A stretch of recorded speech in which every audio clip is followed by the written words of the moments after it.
You are listening to the Mismatch, presented by FanDuel, America's #1 sportsbook and the best place to bet on the NBA. Because not only does FanDuel have all your favorite player props, but now you can even check out stats and recent performance trends right in the app before you make your picks. Just download the FanDuel Sportsbook app today to get in on the action. The Ringer is committed to responsible gambling. Please visit rg-help.com to learn more about the resources and helplines available and listen to the end of the episode for additional details. Remember, you must be 21 and over and present in select states. Gambling problem? Call 1-800-GAMBLER or visit rg-help.com.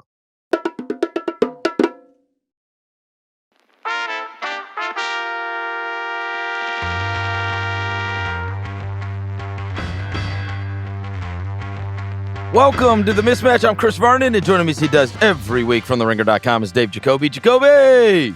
What's going down in Augusta, Chris Vernon? Well, first we've got to get to what's going on in Memphis, because I went to the late TNT game last night between the Minnesota Timberwolves and the Memphis Grizzlies. And there are many times over the years that I have said, if you go to an NBA game, you may see something that you've never seen before. In fact, there's a reasonable chance you're going to see something that you've never seen before. And did I ever? A 52-point third quarter where the Minnesota Timberwolves were 18 of 21 from the field, 7 of 8 from 3, 9 of 10 from the free throw line. Anthony Edwards had 18. Julius Randle had 14. This is just in the third quarter. And the Wolves scored 52 points, and I guess the bright side is I saw history. That is the most points anyone has scored in a quarter all season long in the NBA. And I was there. I bore witness to this last night. Not the greatest basketball viewing experience I've ever had in my life. I mean, I had to go look up what the real record is. What do you think the most points anybody's ever scored in a quarter is? Do you know offhand? I don't know offhand, but I would guess it'd be in the 60s. I thought 52 was going to be there shouldn't be time to score 52. My God, you got to score over 4 points a minute. When you said the 18 for 21, I don't remember the misses. It just seemed like they hit every single shot. And it's also a 17-0 run in there. It's like not only were they scoring 52 points, they were shutting down Memphis at the same time. The record actually happened in 2023 in a regular season finale between the Warriors and the Blazers. And in the first quarter of the game on a Sunday, the Warriors scored 55 points. Oof. 55. They ended up winning the game 157-101. But when we are looking at last night's game, when Memphis can shoot 52% from the field and 50% from three and still get run out, you know there is a massive problem. And there's no doubt that when people are looking towards the play-in and the playoffs coming up, that those teams diverged a great deal over the course of the last month, and that includes last night, because Minnesota has been fantastic. Going into last night's game, obviously I've got to do a lot of prep for it. They have had the second best offensive rating over the last 15 games in the league. The only one that has been better is the Clippers, and that's offense. Net rating, they're in the top 5. They are behind only the Clippers, Oklahoma City, and Houston for net rating over the course of the last 15 games. So if we're looking for teams going the right direction as we get to the most important segment of the season, Minnesota certainly applies. Well, when you look at this mass of teams in the Western Conference vying for these secured spots 4, 5, and 6, and in the play-in, the Timberwolves have a remaining schedule after beating the Grizzlies last night of the Jazz and the Nets. They first play the Nets and then they play the Jazz. So you can pretty much, they're going to win those games. I'd be shocked if they didn't win those games. They're going to be in. But this is the crazy thing. The crazy thing is, I agree with you. They should. But like 2 nights ago, There's been so much that's happened. Oddly, there's been so much that's happened since we last spoke. One of the things that has happened is that Golden State was a 17.5-point favorite against the Spurs. This didn't make big news because it happened so late. And I think most people just said, well, that one's not even worth watching. Mm-hmm. But the Warriors played the Spurs as a 17.5-point favorite a few nights ago, and Harrison Barnes hit a 3 at the buzzer to beat them. Like, as someone who charts this stuff every day, allow me to say, I had that marked down as a 100% win for the Warriors. Hell yeah. Right? Hell yeah. So, and it wasn't just a 3. It was a crazy 3. A crazy Harrison 3. Barnes. A crazy 3, right? And one of the things that's sneaky about this is and it's one of the things we've got to watch over the course of the last couple of days, is you've got these teams that have been tanking a great deal as they've gone down the stretch. But if you look at the tank standings, like you could just go to tankathon.com and they've got them all listed. If you look at those, now these teams are oddly at a point, there are several of them where they're not going to change their standings in that. So now they're trying. It's like, bro, we just spent a month with you not trying, and now you can't change the tank standings so the coach can coach, the players can play, and next thing you know, you got the Spurs beating the Warriors because it doesn't affect their draft slot. It's a really interesting point because we always talk about, like, well, the Cavs are solidified as the 1 seed, so maybe they'll rest some players down the stretch. But the reverse is also true. If you're solidified in your terrible record positioning, then winning doesn't hurt you the way it did a couple weeks ago. So then you can go out and maybe win a game. That's a good point. And then everybody just goes out because they're like, this team ain't trying to win anyway.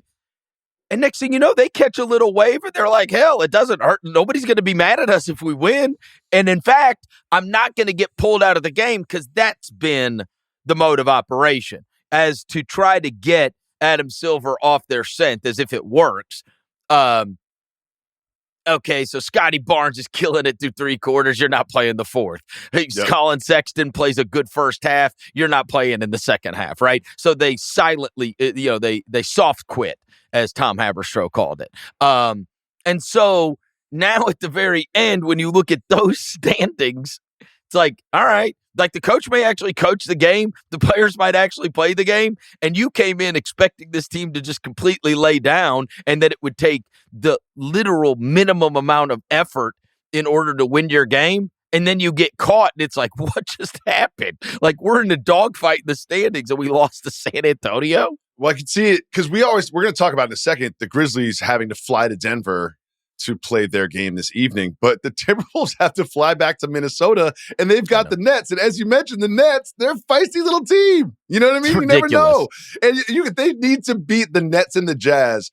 But to your point, they could lose to the Nets tonight. It's possible. I don't think it'll happen, but it's possible. But I see them winning out and solidifying their spot, which is a huge turnaround for this team and not a team you want to face in the playoffs. Well, and here is the massive difference between those two teams. There's not one team in the Western Conference that doesn't want to face the Grizzlies. And now, if you're looking at it, you want to face, or you do not want to face the Timberwolves. No. Right? You look at the way they have played over the course of, as I chronicled, the last 15 games, where this is a team that you have thought of as an outstanding defensive team because of their perimeter defense, obviously Rudy Gobert on the back line. But their offense has been otherworldly as they are heading into the playoffs. And, a moment to talk about Anthony Edwards, who, I mean, it looked like he could have had 60-something points last night. If he would have kept his foot down on the gas, there's no amount of points he couldn't have scored last night. He was unbelievable. And he said he's been watching Michael Jordan videos. Yeah, he said someone showing him Michael Jordan videos. It's just like, have you not seen Michael Jordan play basketball before, Anthony Edwards? He makes it sound like it's like Wilt or something, or like Dave DeBuscher. Like some he's like, there's this guy, Michael Jordan. I watched him play basketball before the game. You guys familiar with Michael Jordan? He sticks his tongue out, wears 23 for Chicago. And another thing I just want to say to Timberwolves fans is, like, I know Julius Randle's been playing well lately, but woof, I guarantee you Julius Randle will disappoint you. I guarantee you he was great last night. He was fantastic. He was fantastic. But this is where he builds up the expectations and the hope. You can't be disappointed by someone who doesn't sort of like perform well to begin with. So this is what he does. This is his okie doke. I've seen it before. Trust me, Timberwolves fans. He will disappoint you in the playoffs. This is spoken like a true Knicks fan. He will disappoint you in the playoffs. I guarantee it. Well, they are on a heater right now, and certainly one of those teams that you look at as you head into the playoffs that is not going to get a home court advantage seed, more than likely. It's still on the table. I mean, it's still possible. But even if they don't, they're one of those teams that there will at least be a segment of people that pick them to pull an upset over one of the. And if you are one of those top 4 seeds, not a team you want to see right now. No. Not a team you want to see. No. I mean, if it ends up being the Lakers, I would pick the Lakers over them. But, I think they've proven to be a tough out for the Nuggets, which is another potential matchup for them. I mean, who knows what the matchups are going to be at this point, which is what makes the next 3 days so much fun. But they're playing well. They're peaking at the right time. I will tell you one good thing that happened as I went to the arena last night, because I did watch a team have 52 points in a quarter, which was... First half looked good. Looked good. And evidently, look, I can't speak to the television broadcast. You could. But I will say this. This was one good thing that took place. So before the game, I get a message from a guy that I have talked about on this very show before, who I do not know at all. I get a message from Brian Anderson, the play-by-play guy for TNT. And he's like, I love the Masters updates. Yes. I'm calling your game tonight. Come find me before the game. And so I got down to the arena early, and I'm like, I got to go meet this guy. I love this guy. Right? Of course. Brian Anderson calls. He has great calls, basketball, baseball playoffs. He does Brewers games on a regular basis on TV as I guess his day job usually. But I'm a big Brian Anderson fan. So I went and I met him, and he says to me, he's like, I need to tell you this story. And I was like, all right. And he's like, the way I found you, the way I came about you years ago with the Masters updates, he goes, I was calling the match on TNT. You know how they put together those? It'll be like Tom Brady and Brooks Koepka versus Peyton Manning and They're Rory oddly McIlroy. Watchable. Right? Those are oddly watchable television events. I find myself checking on them, and then like 40 minutes later, I'm like, why am I still watching this? So Brian Anderson calls those, and he's like, years ago, I was calling one of those matches in Arizona, and we're riding around, and Trevor Immelman, who, by the way, is the broadcaster along with Jim Nantz for all of the majors on CBS now. He has taken Nick Faldo's spot. Trevor Immelman is also a former Masters champion, okay? He's like, Trevor Immelman said, you've got to see this guy. And I'm like, okay. This might be the coolest thing that's ever happened. I was like, this is crazy. So the only reason this guy knew me was because Trevor Immelman, former Masters champion, told him, you got to see these Masters updates. And he's like, and I've loved them ever since, and I wanted to meet up with you, and blah, blah. And he could not have been cooler. Absolutely the coolest. Now, I wasn't able to see the broadcast, but I heard on the broadcast a lot of Ja celebration talk. What? That's what I heard. You think? I mean, was there? So here's I'm at the game, so I can't. I don't. Are you see serious? What they're talking about. I didn't know it's all anyone was talking about. Honestly, and they scored 52 points in a quarter. Anthony Edwards looks like the best player on the planet, and it's a huge win. Playoff implications all over the place, but all the discussion at halftime was about Ja's new celebration, and where he throws his words into the crowd. Listen, I know you've seen it, so stop playing, okay? You've seen it, all right? But he throws his words into the crowd and then blocks out the noise. Here's the quote that my friend Chris Vernon is referencing. After we've seen the grenade celebration, everyone who's listening to this has seen it by now, right? And here's what he said about when he was asked about it. Quote, "Listen, it's not what you think it is. I'm taking my words and I'm throwing them out there. I'm speaking Ja. I'm being Ja. I'm going to take my words. I'm going to throw them out there, and then I'm going to block out the noise." What's going on, Chris Vernon? People don't think that's funny. That is a legitimately funny thing to say. It is. But I just here's what I think is happening. And you tell me where I'm wrong. I think Ja Virtue Morant, signaling? I think he's very upset about the $75,000 fine. I think he's pissed. And I think he's like, "Oh, you're going to do that?" I think he's going at the man. He's like, "Oh, you're going to fine me for the gun celebration? Well, now I'm going to do a grenade celebration. And if you fine me for that one, then I'm going to do a flamethrower celebration. If you fine me for that one, and then I'm going to do a bow and arrow. And if you fine me for that one, I'm going to do a crossbow. And if you fine for that one, I'm going to stab somebody." Like, he's just going to keep going and going and going. Can we be fair here and say nobody would care if they were winning? No one would care if it wasn't Ja. I think it's just because it's Ja. That's what it is. I don't care. I really don't. I don't get what he does anymore. You don't think it's fun? You don't think it?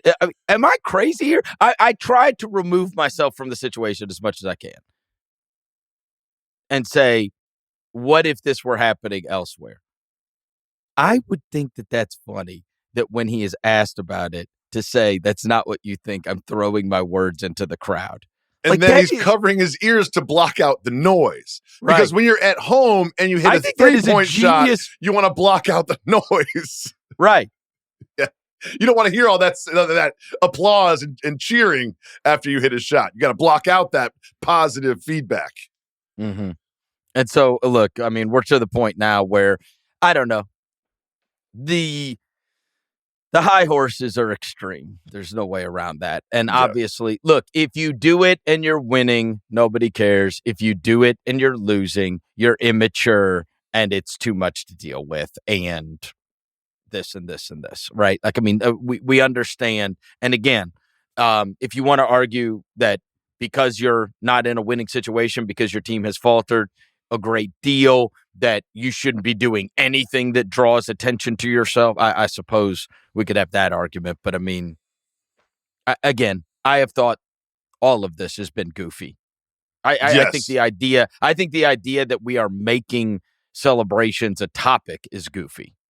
Yes, and I think that if you're going so far as to say that he's celebrating violence and he's got this checkered history and influencing children, I guess you could make that argument. But counterpoint, it's a basketball game. You know what I mean? It's like, it's a basketball game. Can we just have fun, please? I get what you're saying, and you're not wrong. But counterpoint, he made a 3-point shot in an NBA basketball game. That's what happened. The next game that Memphis is going to play is against the aforementioned Denver Nuggets, and it is the Fired Coach Bowl, because since we last spoke, the Denver Nuggets ousted Michael Malone. In fact, it happened about 3 hours after we recorded on Tuesday, and I was absolutely in stunned disbelief that this happened. There is a sentiment that Memphis crawled so Denver could walk, and I do think that there is a very valid argument that if Memphis would not have ousted Taylor Jenkins, that Michael Malone would still be the coach of the Denver Nuggets. That it is so, but theirs was even more extreme because A, their team has a better chance of winning big, and B, he's won a title And there was only 3 games left. So don't forget, they also fired Calvin Booth. That was the part. Right, I was shocked. I was like, how do you fire Michael Malone? And then you see the follow-up report. It's like, they also fired Calvin Booth. That to me was like, I was like floored by that information. And it really reminded me of like, when 2 of my kids are fighting over something and I'm just like, you know what? I don't even care who's right or who's wrong. You're both in trouble and I'm taking away whatever you're fighting over. That's what it felt like Kroenke did. He was just like, oh, you guys can't get along and you guys are causing tension and problems and this serious fracture in the franchise. Well, you're gone. And guess what? You're also gone. Nobody wins. Later. I was shocked. Well, and then there was the report that he wanted to do this at the All-Star break. But what ended up, they were kind of like there was an 8-game win streak in the mix. And so then the idea, it was one of those things where it feels like, all right, I'm thinking about breaking up. But man, we're so happy right now and everything's so good. But then the next time something goes wrong, it like conjures up all of those reasons that you wanted to break up in the first time. And so it's like, this is now like it, as he said, winning masked it. But once you have those feelings of, I don't want this anymore. And then then you question yourself. Then as soon as it goes bad again, that's when it's like now the crucial time. And you've just decided like, yes, your first feelings were valid. That's what I'm saying. Right? It almost felt like he was upset about the winning streak because he wanted to fire Malone. And he was just waiting for any reason, just anything, any blip in the radar, a couple losses, weird press conferences. And when he got it, he pounced. Because it was a 4-game losing streak and a couple of weird comments and, Malone style. And it just seemed like he was like, oh, cool, now I can do it. And it feels like there is some causality to me firing it. Well, and one of the things that has been drastically different between these two was, look, as someone who was in Memphis, I was waiting for the reporters' notebooks to be unloaded, as our buddy Brian Curtis would say. And it's like, oh, now you tell us stuff, right? Like, here's all this stuff. And in the case of Memphis, right, Ramona Shelburne wrote a big article about it, like Inside How It Ended with Taylor Jenkins. And it was like Ja Morant, his touches were down and their record versus good teams and their defense had faltered. And it was all like pretty standard, not that big a deal stuff. All of that. Oh, yeah, right. This reporter's notebook stuff on Malone is otherworldly. I mean, it's the Westbrook stuff. It's them fighting about the use of Westbrook. It's everybody in the place was miserable. I saw, and forgive me, I don't know the podcast. So I'm telling you off the bat, forgive me, because it's one of those things. And I should be more responsible and I should just stop and I should write this stuff down. But I get into the whole just scroll through thing. There was like a Denver podcast that showed up on the feed as I was scrolling through. And this guy, I didn't really perk up until this guy is telling this story about how much Michael Malone resented Jalen Pickett. I guess that was the source of consternation, one of the sources of consternation between him and Calvin Booth, right? The GM says, hey, I draft all these awesome players, but you don't play them, develop them, whatever. And so the premise of the video was this guy saying, here's a story for you. That, he would set up practices and the teams would break up, but then Michael Malone would change it to set up in order to make it totally impossible for Jalen Pickett to do anything but be terrible. And then he would actively mock the things that he was bad at, like dribbling the ball high or whatever it was. And I was like, okay, when we're to the point where you're unloading, somebody is now leaking out stories of the coach berating the young player on the team that the GM wants to play or whatever. I'm like, this is getting pretty salacious. And so it's crazy. It's crazy. The Westbrook thing is wild to me because I honestly think if he makes that layup, Malone is still the coach.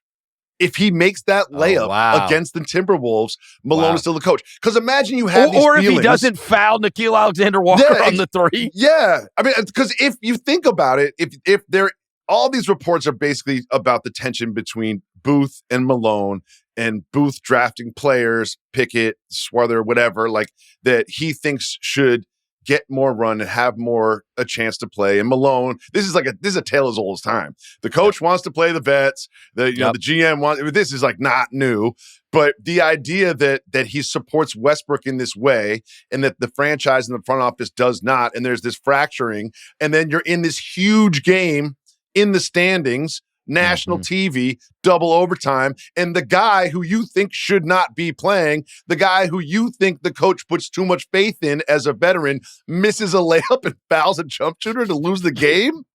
Like, I can only imagine what happens behind the scenes. I can only imagine what the conversations are like between Booth and Malone. Doesn't sound like there's many, or Booth and Kroenke after that, because I'm sure Booth calls up and says, this is my point exactly. Right. And now Denver has to try to win games the rest of the way. And all these clips we're seeing, like, Jokic is taking over. Like, he's on the bench with the whiteboard. I love it. There's a Jokic quote I found interesting about after the firing. He said, quote, I knew a little before everybody.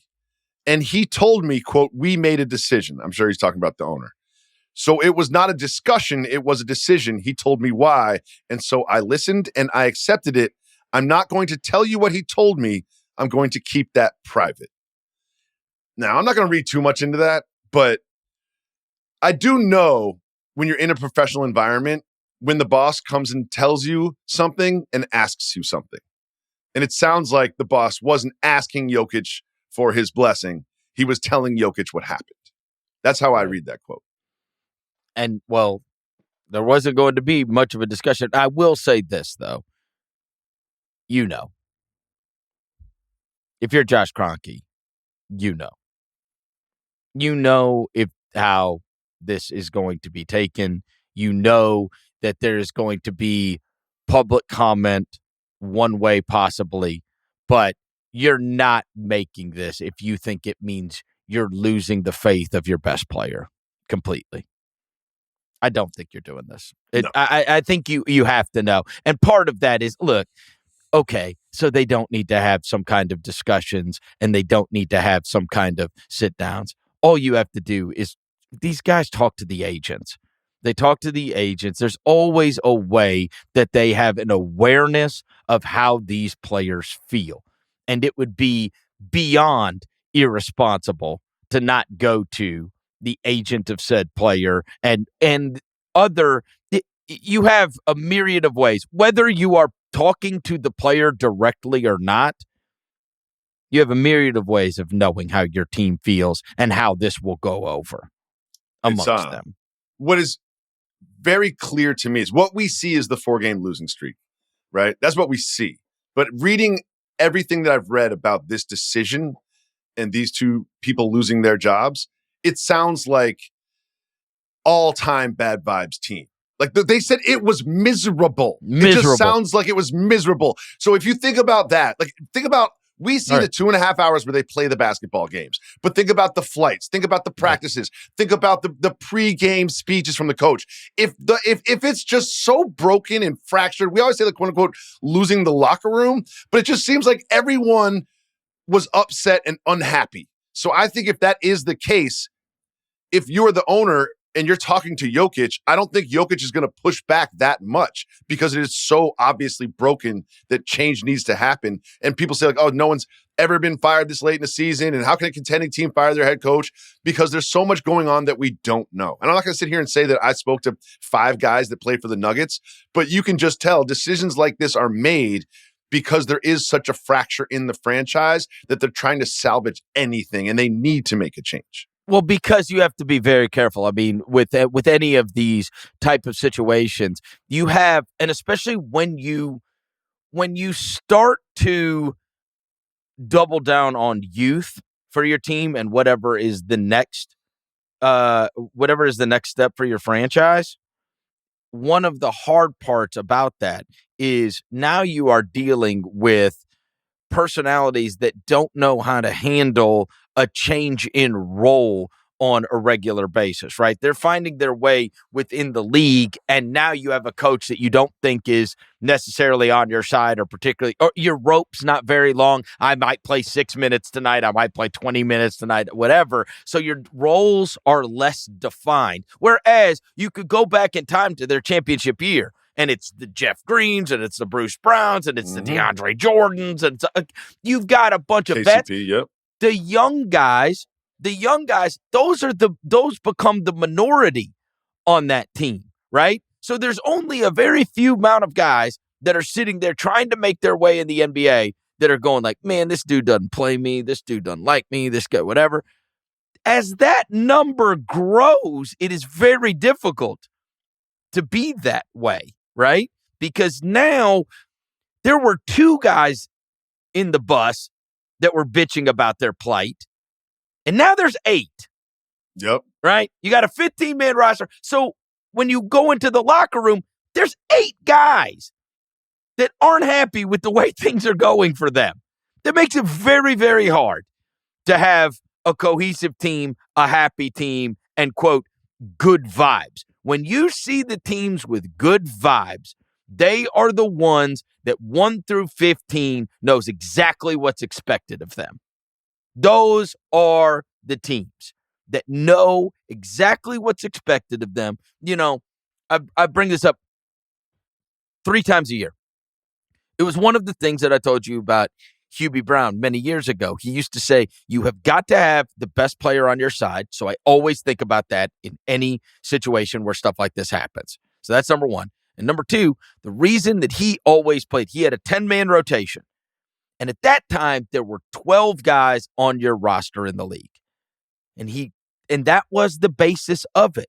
It was because 10 guys are going to get up and they're going to know exactly what's expected of them that day and that evening. They know they're going to play their minutes. They know what's expected of them.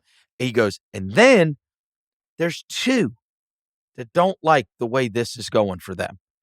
But the 10 totally drown out the 2.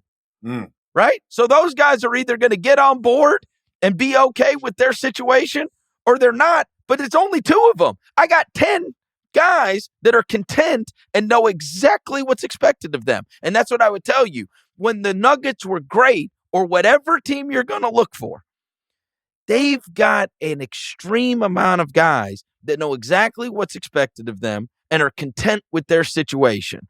But what happened in this spot to me is Calvin Booth then said, all right, I want Peyton Watson. I want Christian Brown. I want whatever. The coach doesn't want to do that. And so now your number of discontented players grows every single year. And then you get rid of KCP. So now you add another one of a guy that's not going to be thrilled with this spot. And then you're going to have Russell Westbrook come in. And so he's going to now take the spot of whatever young guy thought he was going to get his chance. And so, you know, it's still crazy to fire a guy 3 games left in the season. It's crazy. And it's also like, to your point, there's these reports that Malone treated like Murray and Jokic with special treatment. Guess what? Yeah, one is the best player in the world.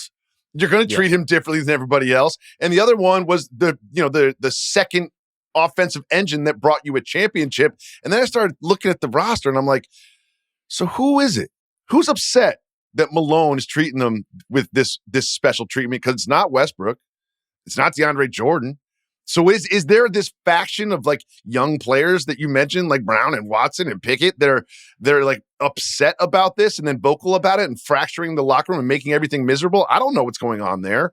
Well, and the crazy thing is, I don't think it's necessarily has to be some kind of I don't think they're vocal about it. I'm thinking like it's a vibe that goes on, right? If I'm like I was watching this video the other day about the Pistons, right? And Pistons, they're taking their team pictures and they got their team belt and they got this boom box in the whatever. And it's like, you can tell the teams that's because there's 12 guys or 15 guys and they're all in this like huddle and they're all doing their dances and they're all in line and they're all like, and when there's 6 guys excited about what's about to happen that night and 9 that are like, I don't even know if I'm playing or not, and the GM, it keeps telling me that he's supporting me and that I should be playing, but the coach won't play me. It's like, it just leads to, you're right. Like, that's why we have moved, especially in this day and age, to front offices hiring younger coaches that they decide they're going to pull the same rope, right? Basically, the whole, we're all on the same page. We're not going to fire you because you're developing a player. We don't have to win every single night if it means that we're getting to do this and whatever. And so somebody that they can, I don't want to say control because that gives a negative connotation, but somebody that they feel like this is a real partnership. Because Michael Malone is from the old school, which is, you're not a basketball coach. I'm a basketball coach. You get the players. I'll coach the team. Leave me alone. Not only will I coach the team, I'm good at coaching the team. So leave me alone. And that's just not, I don't think Michael Malone is one of the very few that is left of the let me coach my team, leave me alone guys. Oh yeah, his dad is like a legendary coach here in the city. Like his dad, sure. they won like his dad won championships in high school. He went on to coach in the league. But like the Malone family is like a family of basketball lifer coaches. Yes. And he's not going to want to hear that. He's not going to want to see Calvin Booth come up on his phone and pick up the phone and hear that Peyton Watson needs to play more minutes. You know what I mean? Right. It's just like, that's not your role. I am the head basketball coach. My dad was a basketball coach. I've been groomed for this lifestyle and these decisions, and I will make them. Thank you very much, Mr. Booth. Well, and you wonder if this all actually started with the whole Tim Conley going to Minnesota, right? Like, once it becomes an arranged marriage, like, you have to have a relationship with that kind of guy, right? So you have to know and have a relationship with Rick Carlisle, because then you could be on the same page. Or you have to know and have a relationship with Tom Thibodeau, because then you could be on the same page. You know exactly what you're getting into. But you can't have an arranged marriage with a guy like that, right? That has to be somebody you knew exactly what you were getting into when you hired this guy. You knew he was going to be a leave me alone kind of guy. But you've got the relationship where you can get through to him. But guys like that, it becomes very difficult to have arranged marriages with. And so, and it cost both Calvin Booth and Michael Malone their jobs, which is crazy. It's one of the things I think back to is Michael Malone was enjoying himself at that parade after they won the championship. No question. He was enjoying himself. And we saw a side of him that he doesn't present to the cameras and microphones very often. And I remember him promising that they were going to bring back Brucey B. Remember that? Yep. He's like, Brucey B, we're going to bring you back. And anyone who's like knows the implications of that, I was like, wait a second. Well, the salary cap is what it is. And he's played really well. He earned himself a pretty good number with this championship and the role that he's been playing on the team. And you have to wonder, like, when he gets the information that after saying, Brucey B, we're going to bring you back, that Brucey B is signed somewhere else, it just starts to show you that, like, the winning can mask a lot of problems and fractions. And I think that championship glossed over a lot of philosophical differences in that franchise. But the further you get separated from that parade and the more sort of things that happened, it sounds like this was truly like a him or me situation. Like, if you work there, you're either Team Booth or Team Malone, and there's no straddling that fence. And the owner's just like, guess what? Now you're Team Nuggets, because there's no Team Booth and Team Malone anymore. And I get it. So we will see not only when Denver plays against Memphis tonight with a massive game with playoff implications, but also how they close out their season. And they, to me now, like we were just talking about Minnesota and how the vibes are so good and the feelings so good, despite their collapse against Milwaukee, after what they pulled off against Memphis and the way they've played generally over the course of the last 3 weeks has led you to believe that they're a more dangerous team than maybe you previously would have. Denver's got to be the biggest wild card. Like, We They have no already idea. were. How do we know what? I mean, I don't know what to expect because things have changed so much, and it's like, what are they going to look like as a playoff team? And because we don't have enough time to evaluate. Hey, here's what the Nuggets look like without Michael Malone. Like, I don't know. How can I evaluate before 3 games? Malone was fired, there was this information about Jamal Murray's injury. So when you talk about a wild card, like I could see them being like an easy first round exit if it's just Jokic and a bunch of dudes.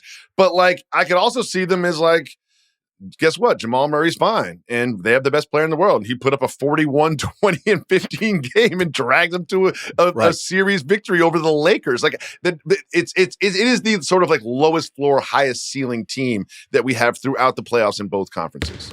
This episode is brought to you by Walmart. Life gets busy, and we could all use an extra hour or save one. With Walmart Express Delivery, you can do just that. Simply place your order.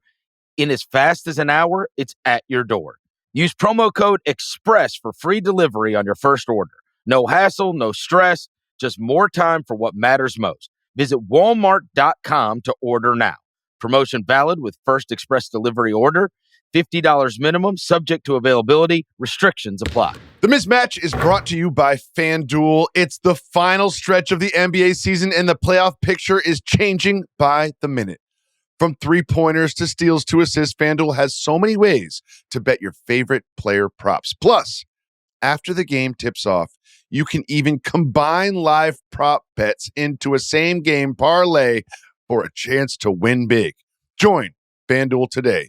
You'll get started with $250 in bonus bets if your first $5 bet wins. Again, if you get started, you get $250 in bonus bets if your first $5 bet wins. Just visit FanDuel.com/mismatch to get in on all the NBA play-in tournament action. That's FanDuel.com/mismatch for your shot at $250 in bonus bets.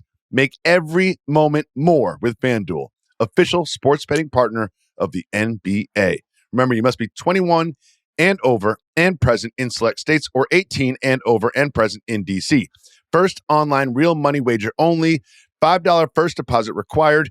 Bonus issued as a non-withdrawable bonus bets, which expires 7 days after receipt.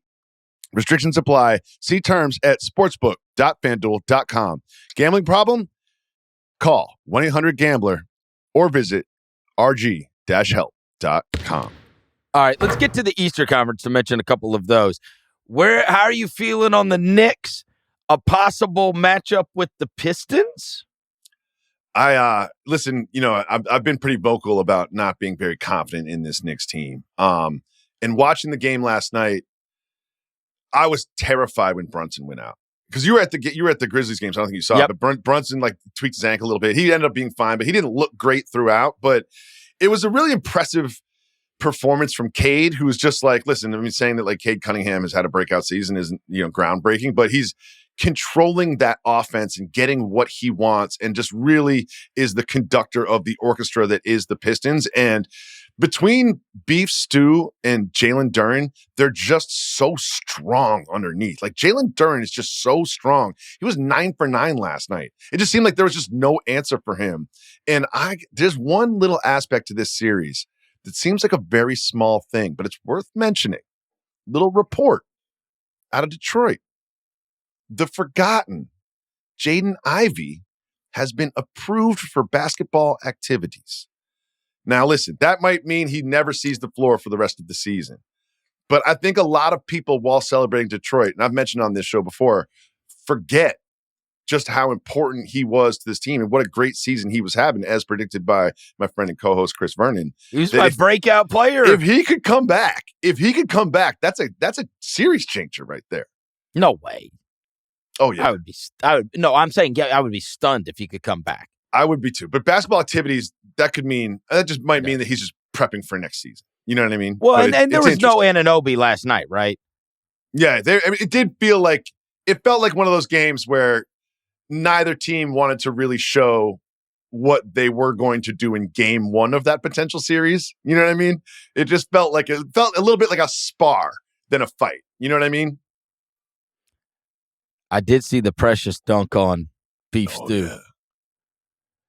That's one of those where it's like you go and you hammer it down, and then you're like, I don't really know how I should react to this moment because this guy might, right? Like, I don't. There's a lot of guys that you could and it felt like they both just turned around and started sprinting the other direction. Let's just act like this never happened. Exactly. Yeah. It was like the brothers in White Lotus. But I honestly the most shocking thing about that dunk was that it didn't end in a fist fight. I know because when they ended up tangled up in the stanchion, I was holding my head like, oh my God, this is going to change the rest of the Knicks season. You know what I mean? I was just shocked. And then what happens? The Pistons just quickly inbounded it. And I guess they both just ran back on defense. No, they just ran the other way. Happened. Yeah. That was the most surprising thing that's happened this entire season. Forget Michael Malone getting fired. Forget everything. Forget the Luka trade. The Luka trade is second to that not being a fight. Yeah, it is Precious Achiuwa slamming it down on beef stew and then them just turning and running. Yeah. Yep. It's like the Cavs have, the Pacers have clinched home court advantage with their win over the Cavaliers. And there have been many times over the course of the last several months that we have talked about the Pacers, and man, since the calendar turned, they have been a radically different team. We've talked about Halliburton. We've talked about Siakam.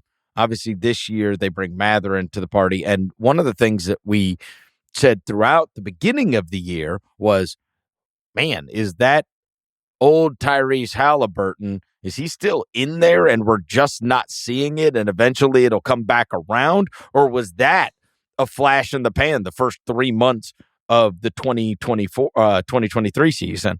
And the answer is it was not a flash in the pan, and he has been absolutely fantastic.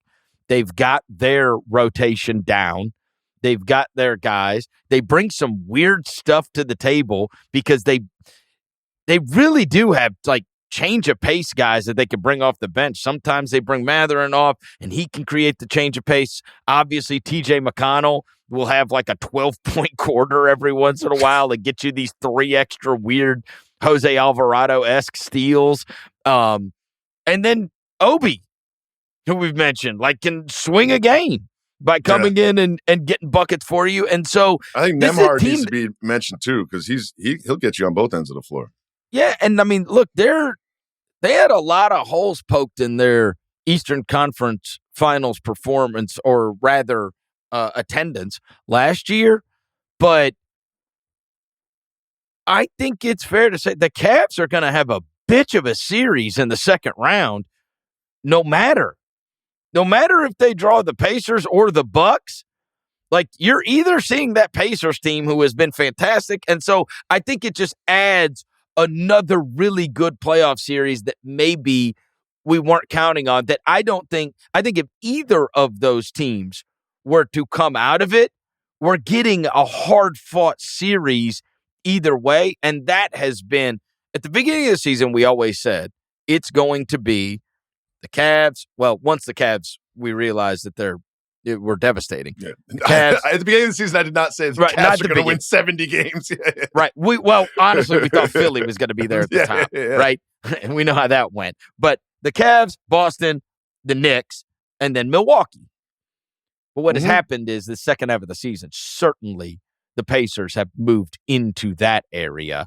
And with home court advantage against the Bucks, honestly, we have set our sights on probably not seeing an upset in either the 2 or 3 seed. And so there would be a collision course with the Celtics and the Knicks. But that second round Cavs versus series could be absolutely fantastic. Well, it's worth mentioning that the Bucks play the Pistons twice. If they lose both of those, they could end up as the 6th seed. But that's unlikely to happen. It's fair to say, but it's worth mentioning. But in a Pacers-Bucks series, there's any other permutation of a first-round series, there isn't another one that I am more split on. I would not be surprised if either team swept the series. Really? I would not be surprised. That's just how close it is to me. Like, it's like, I see it being a long, hard-fought series, but it's just this is the one where I'm like, I don't have a handle on who I would pick to win this series. And I think one thing that's also worth mentioning, because I'm sure a healthy Giannis team is not getting swept. Fair, but I wouldn't be shocked. What I'm saying is it's a tight series. All right? Yep. Don't nitpick me, all right, Chris Vernon? I'll say this, though. One thing worth mentioning is a old familiar face popped up recently, Bobby Portis. And remember, he's not coming back from injury. Right. This is he doesn't have to like work himself back. It's not like, oh, are we going to get a game ready Bobby Portis? When you're suspended, you're ready to go. He's not like coming back from some surgery or something. And I think he's a difference maker. And unfortunately, it doesn't look like we're going to see Dame though. It doesn't. Even though about a week and a half ago, Doc Rivers made it sound like we would. That was odd. It is, especially when you're talking about something that is life-threatening. Yeah, like I've never. That is not something that it's like, hey, we got good news, and he's going to be able. Like what? Yeah, it's like, oh, he had a great workout yesterday. It's like blood clots and blood. I don't know. It just seems odd. It just seems odd. But I don't know what there's no one that can really stop Giannis. But I don't know if Siakam is the guy. I don't know if Miles Turner is the guy. No, I'm with you. That's why I say I think it's going to be great. What they do with Giannis. I don't know what they do with Giannis. We have absolutely no way of being able to project the Western Conference. And that is the good part about this last weekend of the season that we've got coming up. Obviously, you can take a quick look at the schedule and understand. I mean, Clippers-Warriors on Sunday that's the one. Massive seeding implications is just crazy. As I mentioned, in the last 15 games, and you could probably extend this even further, the Clippers have the second best defense by defensive rating in the entire NBA. They are second to, and this is going to interest you, only Orlando, whose offense sucks, but they did get their defensive mojo back. I understand it can be function of schedule, but they have performed as they have performed, which is they've performed very well defensively, right? And we know they're a big team, and they might not. They're certainly offensively challenged, but at least they won all their games at the beginning of the season with defense too. They sucked, offensively at the beginning of the year, but they were so high on defense. But anyway, the Clippers are number 2 on defensive rating in the last 15 games. They are number 1 in offensive rating. I'm shocked.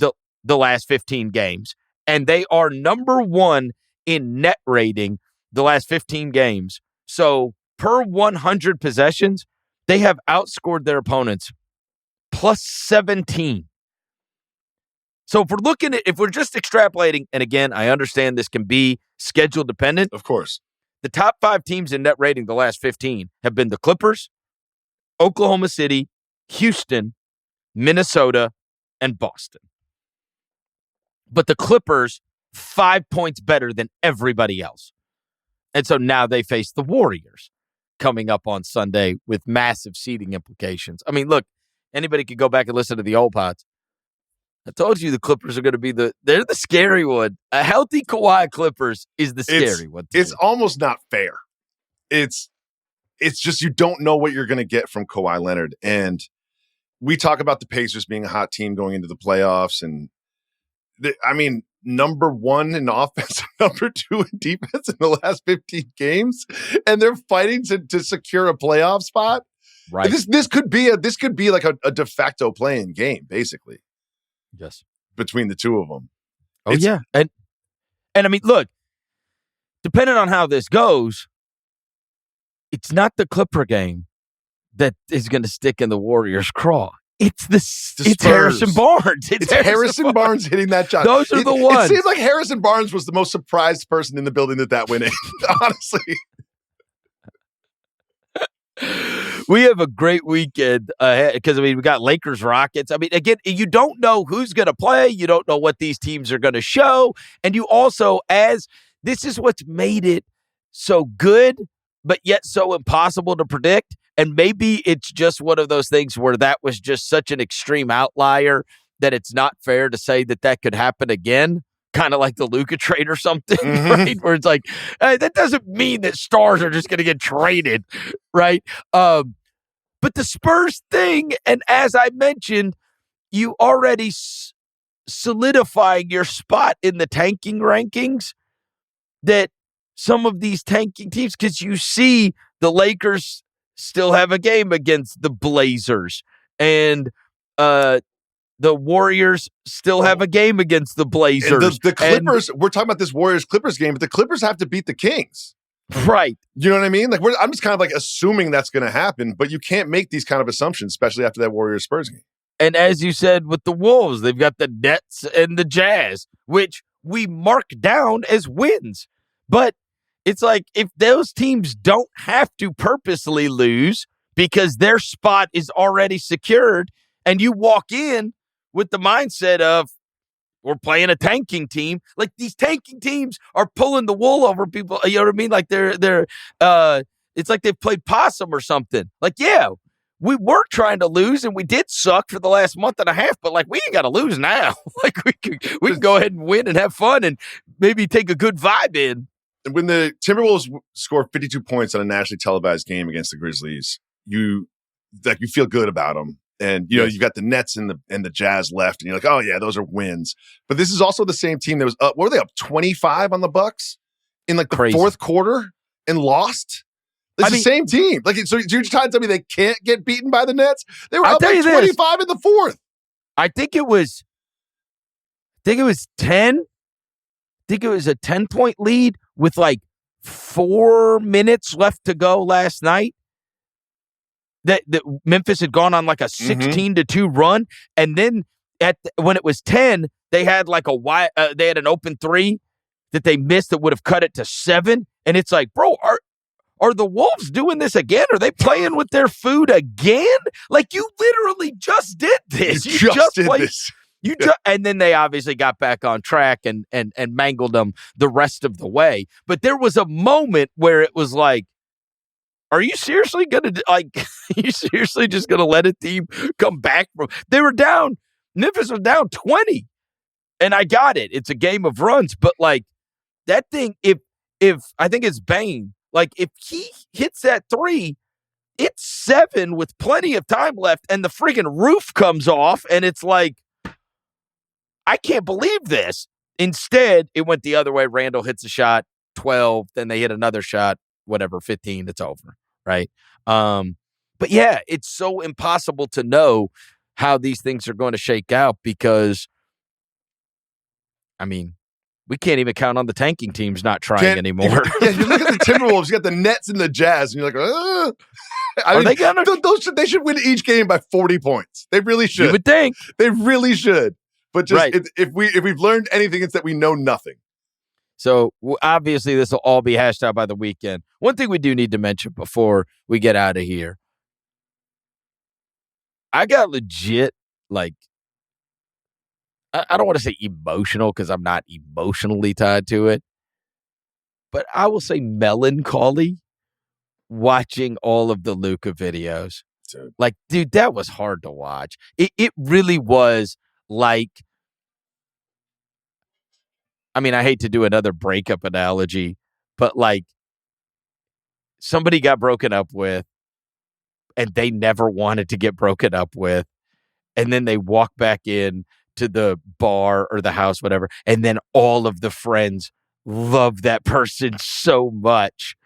They love that, right? You know what I mean? The whole friend group loves that. Your mom is so mad. It's so upset. Well, how did you ruin this, Jacoby? Yeah, this is everybody's so upset that y'all aren't together anymore. And then they're going to play a video and you're going to have to sit there as the person broken up with and you're just going to bawl your eyes out because I never wanted this. And this was, and then you got the friends crying and you're crying and it's like, no, this is the worst. I've never experienced anything like that before. Oh, and then for him to come out and score 31 in the first half, just hitting everything. It was outrageous. And then the fans are chanting. The whole thing was just surreal.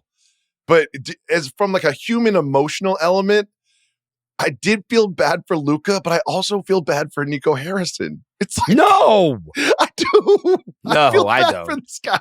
I'm just like, what? I just imagine being him, because I think when he pulled the trigger, I don't think he thought this would be the result. Like, I think in his mind, he was like, I'm making a basketball decision and I've got sound basketball reasons. I will express those to our fans and they will be on board with this. And that is not how this has gone whatsoever. The only excuse I will accept at this point is I was super hammered. Palinka took me out in the town. Yep. He must have put something in my drink. I don't know what that was. I thought we were getting coffee, but I don't know what happened. It's nuts. It's absolutely nuts. And to have him score 31 in the first half, and it's just crazy. And what is weirder than him standing in the tunnel while everybody in the crowd? I mean, it was so loud that Mike Breen on TV was having to acknowledge it. Oh, yeah. And you know they don't want to. You know they don't want to acknowledge it. And then they show him like standing there in the tunnel, and I'm like, I mean, there's part of me, and you were the same way, where we both care what people think about us, right? Yeah, you don't want, I don't want people to ever get the wrong impression of what kind of person I am or what I'm all about or whatever. Like, I do care, right? And I think most people do. There's part of me that's like, I will say a little, I don't want to, envious. I don't wish I had all of that, but I do wish I had more than I have of whatever Nico Harrison has in absolute spades, which is you have to truly not care, right? You have to truly not care what people think about you. And you have to not care about what people think about you forever. Oh, yeah. Like, till the end of time, you have to not care what people think about you. You are the guy that traded Luka Doncic. And you're also like 4 months removed from being this brilliant basketball mind that brought in Derrick Jones Jr., Gafford in Washington. Like, you remember how celebrated he was. Like, let's not forget that finals run. Nico Harrison became part of the story because of the brilliant moves he was making. I mean, you can't even go to like the store. You can't even like go to your kid's game. There's nowhere he could possibly go without looking around and people either saying something to him or at best is doing like the whisper thing. Oh, yeah. And it's like, that's going to be your, like, you have to be so confident that you don't care, that that's just going to be your existence. The idea that I like couldn't go to my kids' games or walk into the store, this weekend or go anywhere without people like sneak dissing me or really dissing me all the time would be, I can't fathom that. I can't fathom that. It would drive me crazy. Everybody hating me. He could cure cancer. He could cure cancer, and he would still be, the legacy would be the guy that traded Luka Doncic. That's who he is forever. The guy that traded Luka Doncic. Even in other areas of life, right? Whether we're talking politics or anything else, there's going to be a percentage of people that love you. So at worst, you could surround yourself with them, right? Yes. Who loves him? Like nobody. Like Anthony Davis. Anthony Davis doesn't even love. I mean, who? What's the hypothetical scenario in which we all look back and be like, Nico was right. He knew all along. Like, what is that hypothetical? I can't even imagine it. I cannot imagine it. Does Luka Doncic show up to camp next year 400 pounds, smoking a hookah, and then the Mavs make a run to the finals again without him? Like, that ain't happening. That ain't happening. Right. I do not see any way that this works out in their favor. I cannot see it right now. Was it the 45 points after the guy was balling? It was the 31 points, dude. Forget the 45. It was that first half. When the guy is literally breaking down on the bench and then comes out and scores 30. Was that the moment where you're like, you know what? I don't think this is going to work out for the Mavericks. Not only that is the Lakers clearly, because one thing I have appreciated is there are certain nights where they just decide to play defense, and the Lakers clearly they knew some of Anthony Davis's weaknesses, and they were just like, we're going to double him. And he is just going to completely fall apart. So not only has Luka got 31, Anthony Davis just looks like he doesn't even know what to do with the basketball in his hands. It's just a mess, an absolute mess. This is going to be an unbelievable weekend ahead. And then by the time that we speak the next time, we're going to have the play-in set and the majority of the playoffs set. And the Grizzlies are going to be a part of it, my man. I mean, there's a chance they're not, but it's trending like the Grizzlies are going to be in one of those games. I can actually say I have covered a play-in game before. I've watched 2 because they won. They beat the Warriors, right? Ended the Warriors season. Yeah. On their home court. The great forgotten moment in play-in history. Also, is that? It is. Great forgotten moment. God, the great forgotten moment. And then they beat the San Antonio Spurs. They beat the San Antonio Spurs. Undefeated play-in history for the Grizzlies? I think they are undefeated in play-in history. The problem now is that they give up 150 points to teams. So I don't know if that's going to be able to hold. Because I'm told that if you play in the play-in, you actually have to play against somebody that has a pulse. And with the way they have performed against anybody with a pulse over the course of the past 6 weeks, it seems far-fetched to believe that they would be able to. I mean, you're going to have to score 130, I guess. You might be able to hold somebody to 129. I'd say the 8th seed it's just you're just lambs to the slaughter. But the 7th seed, I could see the Rockets, I could see them faltering a little bit with their lack of playoff experience. But I think more importantly, that was an interesting one this weekend. If you are the Rockets, and you're locked in, I wondered about this. Because they've got the Lakers and the Nuggets. The Lakers here's and one the of the things, and this is one of the things I thought about, right?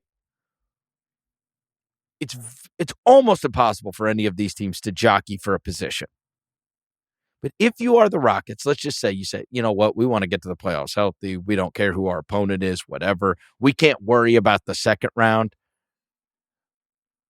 But if you could knock the Lakers down and let Oklahoma City deal with them in the second round, it would behoove you to win that game, to not go all out because you're locked in, because you would be doing it going, the farther we can knock them down, then Oklahoma City would have to deal with them if we're able to win our first round series. Because now we're playing the winner of somebody else that is much more manageable than LA. I don't think it would be crazy to try to get away from LA. So all I'm saying is the Rockets don't have some kind of massive reason to play this out in a hard way. Unless, of course, you were like, hey, man, if we can bop them down to 4 and somebody can jump them, then Oklahoma City's dealing with them when we get to the next round. I got it. Okay, then you're rooting for the Trailblazers to beat them on the final, them to lose to the Trailblazers, for them to go down to 4, which is just not happening. They just have to beat the Trailblazers. They need one more win to be the 3. Right. But this game tonight reminds me of last night's game between the Knicks and the Pistons. So every once in a while I go to Queens and I watch the U.S. Open, right, in tennis. And one of the things that blew my mind is before they play each other, they like warm up with each other, the tennis players. Okay. They hit it back and forth. They're like, it's just weird. And that's what I felt like the Pistons-Knicks game was. It was just kind of like, we're hitting the ball back and forth, but we're not really trying, and we don't want to show you too much. And I feel like the Rockets-Lakers game is going to be a little bit like that. Because if the Rockets were truly like, oh, maybe we can knock them down a peg, let's throw the kitchen sink at this one, I just don't think they want to do that because of a potential second-round matchup. So it is going to be like the tennis players warming up before the match starts. It's going to be a little hitting the ball back and forth. We don't want to show too much, like the Knicks and Pistons game. And the other thing is most of these teams don't jockey because you never know the way it's going to play out, right? Yeah, it could turn – like you do that, and then next thing you know, not only is Jamal Murray back, but Jamal Murray is completely healthy and awesome, and LeBron turned his ankle. Oh, And it's like, wait, what? What did we just do? Like, you don't know over the course of these next, 6 weeks how this stuff's going to play out. And so sometimes jockeying for any kind of matchup can be a fool's errand unless you're doing it in the immediate.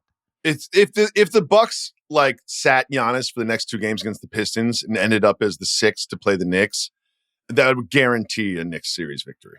It would just guarantee it. I can't see it. I can't see it happening, but it's going to be a really fun weekend, and I'm going to have to explain to my wife why I'm not parenting any of the children on Sunday because there's too many NBA games for me to watch. I call it work. I have to work. Is everything with the baby good?